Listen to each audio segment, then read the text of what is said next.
എന്നിട്ട് കഴിഞ്ഞ ആഴ്ച മീറ്റിംഗ് കൂടിയിട്ട് ഇവർ തീരുമാനിച്ചിട്ടുണ്ടെന്നേ, നമ്മുടെ ആളുകളായി മനസ്സിലാക്കിയ ആളുകളോടൊക്കെ നേരിട്ട് സമീപിച്ച് വേണ്ട എല്ലാ ഓഫറുകളും നൽകി, പണം നൽകുന്നവർക്ക് പണം നൽകി, മെല്ലെ ഓരോരുത്തരെയും നമ്മളെ പ്രസ്ഥാനത്തിലേക്ക് തിരിച്ചു കൊണ്ടുവരണം എന്നാണ് ഇവർ മനസ്സിലാക്കിയ. എന്താ അറിയോ, നമുക്ക് കേരളത്തിൽ ഇത്ര മെമ്പേഴ്സിനുണ്ടാക്കി കൊടുക്കണം, എന്നാലേ നമ്മളെ ഈ പ്രസ്ഥാനം ഉണ്ടാവുള്ളൂ എന്നാണ്. നിങ്ങൾ ആ ഫസ്റ്റ് ചിന്ത തന്നെ പാളിപ്പോയി.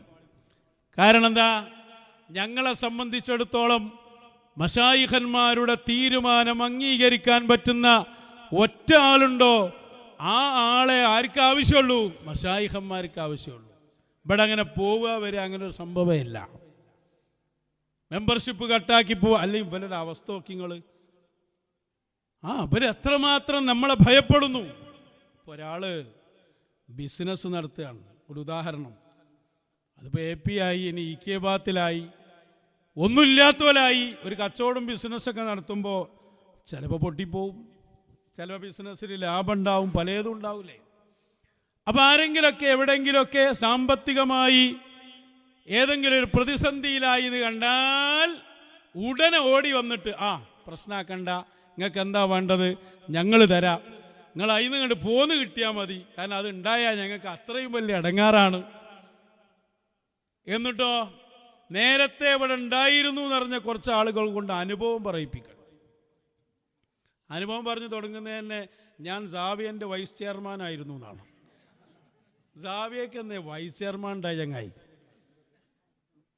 അപ്പൊ തന്നെ മനസ്സിലായില്ലേ. അപ്പൊ എന്താ സംഭവം, ഓന് അനുഭവം ഉണ്ടാവും, പക്ഷെ അത് സാവിയയിലാവൂല, വേറെ ചില സ്ഥലങ്ങളിലായിരിക്കും. അപ്പം ഞാൻ പറയുന്നില്ല, അനുഭവങ്ങൾ ഉണ്ടാവും. ഇവിടെ അങ്ങനെയുള്ള എത്ര അനുഭവസ്ഥരെ നമ്മൾ കണ്ടിട്ടുണ്ട്. ഹബീബായ ത്വാഹ റസൂലുള്ളാഹി നബി തങ്ങളുടെ കാത്തിബുൽ വഹിയായ ആള്, വഹി എഴുതി റസൂലുള്ളാഹിന്റെ കൂടെ നിന്ന ആളാണ്, പഴിച്ചുപോയ അയാൾ. ബുഖാരി പറിച്ചു നോക്ക്, അതിലുണ്ട് അയാൾ അനുഭവം പറയുന്നത്. എന്താ അനുഭവം എന്നറിയോ? സൂറത്തു ആലു ഇമ്രാൻ, സൂറത്തുൽ ബഖറ, ഇതിലുള്ള ഏകദേശം ആയത്തുകളും ഞാൻ എഴുതി കൊടുത്തതാണ്. മുഹമ്മദിന് അതറിയില്ല. വഹി എന്ന് പറഞ്ഞ് വെറുതെ ഇരിക്കലാണ്, ഞാനാണ് എഴുതി കൊടുക്കല്. എത്ര പറഞ്ഞു അവൻ. അവസാനം മുഹമ്മദുർ റസൂലുള്ളാഹ് അവന്റെ ഡെഡ് ബോഡി ഭൂമി വരെ സ്വീകരിക്കുകയില്ലെന്നാണ് അഷ്റഫുൽ